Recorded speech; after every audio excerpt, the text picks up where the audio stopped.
cinta kau untuk selamanya.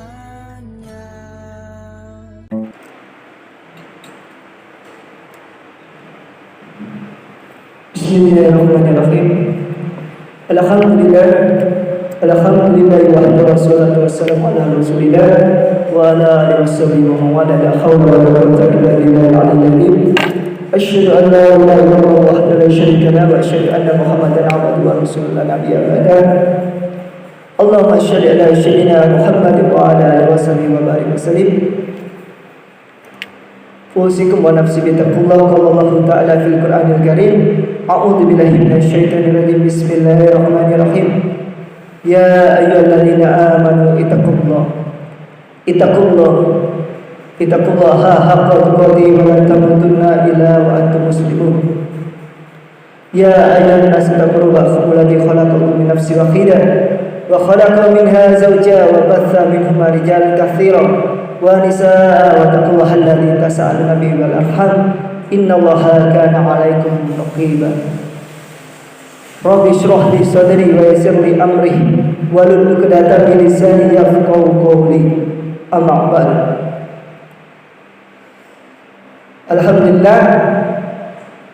Alhamdulillah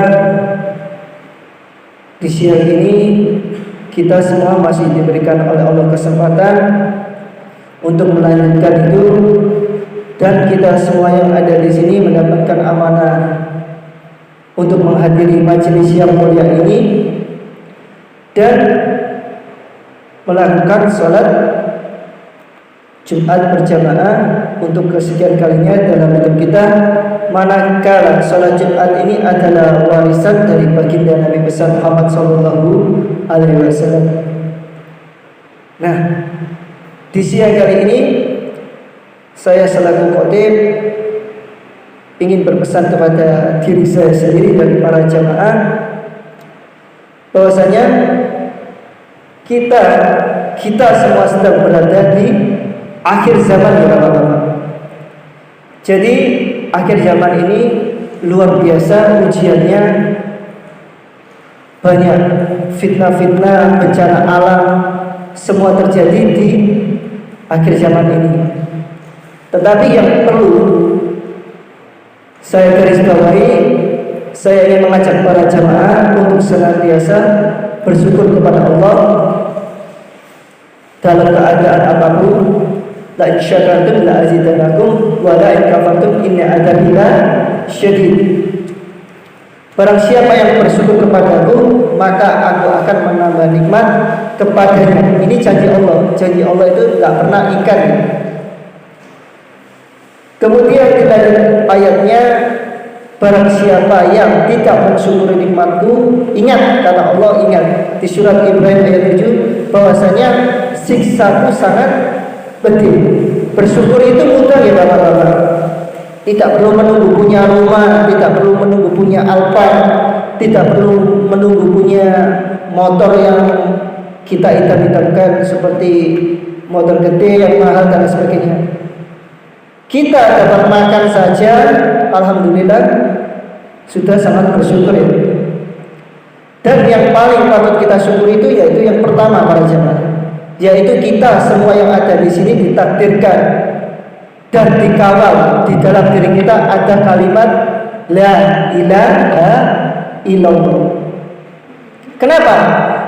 Kalimat la ilaha illallah ini di dalam riwayat hadis qudsi bahwasanya Allah berfirman dulu pada saat zaman Nabi Musa. Allah berfirman kepada Nabi Musa, ya Nabi, apabila kalimat la ilaha illallah ditaruh di dalam timbangan, yang kiri kalimat la ilaha illallah, yang kanan 7 lapis langit bumi dan 7 lapis bumi, itu kalau ditimbang katanya Allah, itu berat kalimat la ilaha illallah. Jadi sangat tidak relevan apabila nanti ada kelompok-kelompok Islam di luar kita yang mempermasalahkan kalimat la ilaha illallah. Itu memang sudah umum ya sekarang. Kalimat la ilaha illallah digugat. Padahal tahlil itu kalimat la ilaha illallah. Yasinan juga itu adalah bacaan Quran. Tidak ada riwayat hadis manapun yang mengatakan baca Quran itu harus sore, harus malam. Tidak ada larangan sama sekali. Jadi masalahnya sudah selesai di situ. Belum lagi kalimat la ilaha illallah ya. Niki luar biasa Bapak-bapak. Apabila ada seorang non muslim, kalau istilah dalam terminologi agama kita sebut kafir. Orang kafir, orang non-muslim belum menjadi Islam selama 10 tahun, 20 tahun, sampai 40 tahun ketika mengucapkan kalimat la ilaha illallah, maka apa janji Rasulullah dan Allah? Dosanya semua dihapus seperti bayi yang baru lahir. Loh Ustaz, gimana status hukumnya selama hidup 40 tahun, 50 tahun? Dia menafkahi keluarganya dari bisnis yang haram, bisnis minuman keras, selama 40 tahun menghidupi keluarganya dengan harta yang haram ya. Itu statusnya juga menjadi halal. Itu berkat apa?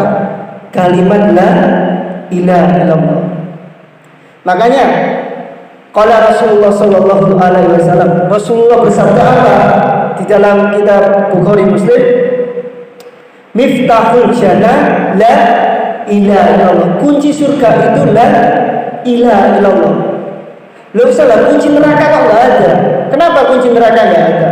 Karena masuk neraka itu mudah, sedangkan surga itu mahal. Jenengan kita semua melakukan hal-hal haram itu mudah sekali. Nyelatu tonggo itu juga mudah. Minum-minuman keras mudah. Anda melakukan hubungan suami istri tanpa ikatan pernikahan mudah. Apalagi zaman sekarang. Karena kita sedang berada di akhir zaman. Kata Rasulullah, zaman itu dibagi 5. Yang pertama zaman nubuwah atau kenabian.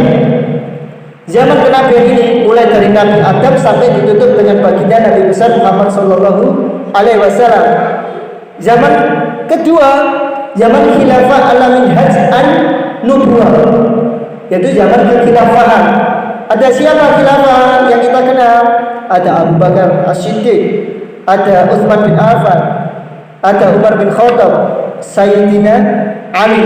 Kemudian ada zaman ketiga, zaman alur kerajaan. Zaman dinasti kerajaan apa? Mongol, Majapahit, Sriwijaya sudah kita lewati. Dan kata Rasulullah yang mengerikan yaitu zaman Mulkan Jababiro, yaitu zaman keempat yang kita alami sekarang. Jadi akhir zaman ini Bapak-bapak, jangan heran kalau semua permasalahan, semua keburukan ditumpahkan di akhir zaman ini. Ada berita anak membunuh orang tua, anak membunuh nenek, bocah 12 tahun membunuh anak kecil 9 tahun, dijual organ ginjalnya. Luar biasa sekarang. Ada lagi sekarang sosmed, menggunakan sosmed itu juga harus bijak. Ada seorang laki-laki live ya, ibunya itu dimandikan lumpur. Nah itu luar biasa. Hanya ada di zaman ini. Luar biasa. Kemudian ada godaan wanita-wanita yang memang sekarang seperti seolah-olah mayoritas begitu murah memperlihatkan aurat. Makanya itu yang harus kita waspadai untuk generasi anak-anak kita. Karena kenapa? Karena orang-orang elit global, ya orang internasional memang punya strategi merusak Islam itu jangan dengan berperang. Kita pasti kalah kata orang Barat. Tetapi hancurkan anak mudanya dengan wanita, dengan haus jabatan, dengan kekuasaan. Dan memang mudah sekali ya. Inilah yang terjadi di masyarakat kita. Nah, untuk perkara la ilaha illallah ini adalah pondasi dasar ya, pondasi dasar Islam. Tiangnya adalah sholat. Nah, ini juga penting ya. Jadi kalau usahakan kalau yang sholatnya yang masih bolong-bolong coba bercermin ya, coba merenung. Kalau sholatnya yang bolong-bolong, coba harus dikasih umur berapa lagi buat sadar kalau sholatnya yang bolong-bolong. Umur 30 tahun, 40 tahun masih sholatnya bolong-bolong, apalagi kita Islam. Harus minta berapa umur lagi biar sholatnya jangkep. Padahal itu kata Allah buat kita sendiri. Tujuan sholat apa sih? Tujuan sholat itu ada di dalam lafaz adzan. Setelah hayyalah sholat ada hayyalah falah. Marilah kita menuju kemenangan. Nah, mungkin itu sedikit yang bisa saya sampaikan. Semoga dapat menambah wawasan, dapat menambah ilmu dan bermanfaat bagi saya pribadi dan bapak-bapak atau jamaah yang ada di sini sebagai pengingat bahwasanya kita semua ini gak jamin besok masih hidup, itu gak jamin. Ya, saya kira aku lupa lihat dan astagfirullah innahu wal ghafurur rahim. Allahumma sholli ala sayyidina Muhammad wa ali sayyidina Muhammad.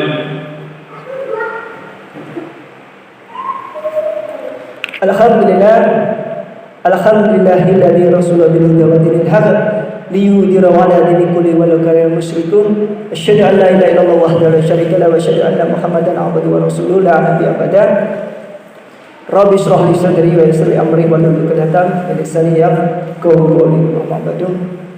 Di khutbah yang kedua saya ingin berpesan bahwasanya ingat dunia ini bukan tempat kita ya. Ingat, dunia ini bukan tempat kita. Karena kenapa? Karena Nabi Adam pertama kali diciptakan itu bukan bertempat di dunia, bukan. Kalau jangan baca surat Al-A'raf, kemudian Al-Baqarah ayat 30 sampai 36 sekian itu menceritakan bahwasanya Nabi Adam diciptakan untuk penghuni surga. Jadi kita sebenarnya adalah manusia yang bertempat tinggal di surga. Dunia bukan tempat kita ya. Ingat, kalau Allah menciptakan dunia ini memang jadi tempat tinggal kita, maka Allah akan menciptakan kita tanpa kematian. Tetapi apa? Setiap hari kadang kita mendapatkan pengumuman dari doa-doa masjid di kampung-kampung kita, di kota-kota, inna lillahi wa inna ilaihi raji'un. Semua adalah milik Allah dan kita semua akan kembali kepada Allah Subhanahu wa taala. Jadi harus dipahami maknanya.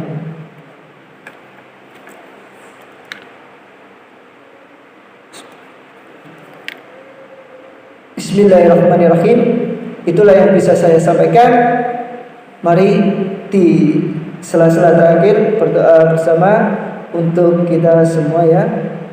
Inna Allaha wa malaikatahu yusholluna 'alan nabi ya ayyuhalladzina amanu shollu 'alaihi wa sallimu taslima.